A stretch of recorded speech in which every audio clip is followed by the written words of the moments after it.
falarmos sobre consciência. Porque ao falar sobre, por exemplo, a cruz, aqui, principalmente na nossa sociedade, no nosso Brasil, muita gente não entende muito o que é a cruz. Algumas pessoas, inclusive, fazem a cruz como símbolo de autodefesa, né? Como algo que tem poder, como um amuleto, vamos dizer assim. Né? Mas naqueles dias, o que Jesus estava dizendo para os seus discípulos era que a cruz tinha um significado muito forte. E todo mundo, quando se tratava da tome a sua cruz, os discípulos sabiam muito bem o que Jesus estava falando. Afinal de contas,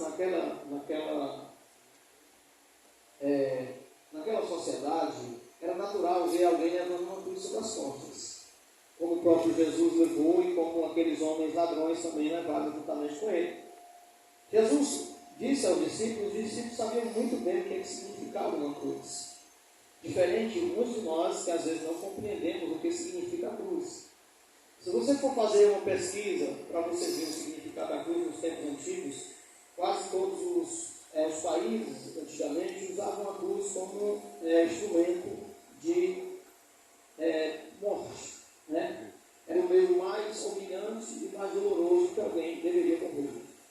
Isso foi usado por diversos países. O próprio Pedro foi crucificado de cabeça para baixo, não se achando digno de estar como Jesus.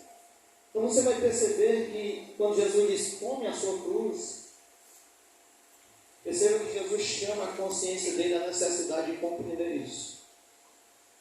E ele sabia muito bem que essa pessoa que tomava a cruz, ela tinha que caminhar com esta cruz até o lugar da execução ou até o lugar da sua morte.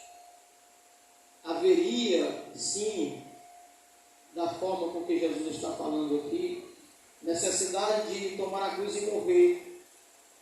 Olha que interessante. Nós estamos falando de uma execução que Jesus iria sofrer, e ele está ensinando aos seus discípulos, é necessário que aquele que vem atrás de mim, primeiro renuncie, negue-se a si mesmo, tome a sua cruz e siga-me.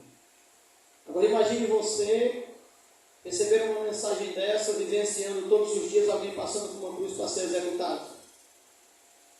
Imagine eu e você receber uma mensagem de Jesus dizendo, se você quiser ser meu discípulo, da mesma maneira que você está vendo, ou pelo menos daquilo que passava na cabeça dele, será que é literalmente falando?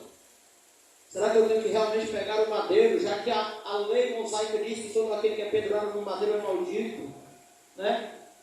Então, para os judeus e para aquele momento, era um momento muito tenso, como para muitos de nós que não compreendemos isso. Mas o texto mesmo revela, ele fala de renúncias, ele não fala de uma forma literal de sacrifício, ou seja, que alguém deveria morrer literalmente para, enfim, chegar por Cristo. Mas é um sentido de morrer uma morte carnal, vivenciar o mundo espiritual com mais profundidade.